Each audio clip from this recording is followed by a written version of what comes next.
Well, talking about cutting, I went ahead and did some cutting on my my magnolias here. They were getting big enough that it was getting to be a problem with the mice and the rats be able to jump on the roof and get in. So I had to cut them down. Eventually, you cut them down and they'll grow back into a nice little round magnolia. Let's cut them down. Okay, Jack. Anyway, they'll turn into a nice round magnolia. Be pretty, not too tall. And also, you got to do this during the cool season. I would recommend probably the October time to cut the heads off these things. You can also do it to your bottle brush. Bottle brush, when they get kind of scraggly looking and they look like they're dying, like the Phototania video. You just cut these suckers down, cut them down to a bare bone, probably about a foot off the ground.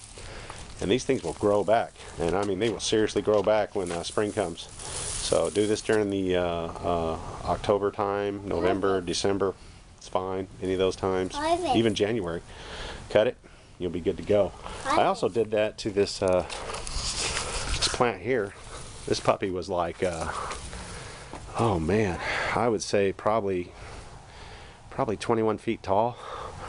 And I mean I beheaded this thing, and it's growing back, and it'll have those nice pink flowers and look all pretty. And of course you can see my bottle brush there. I already cut that down too, and another magnolia over there. I cut the head off of that one, and I've trimmed my palms. So it's trimming season, man. And you know, they say only cut off, you know, what is it, 1/4. You know, I cut probably 3/4 of this tree off, and it's surviving. So even my Chinese elms in the backyard, I mean, I beheaded them puppies down big time. I took them from probably, I'd say 30 feet down to 10. So it's doable. You just got to make sure it's cold enough. Okay, that's it for me. Bye, guys. Good luck, and it works for me.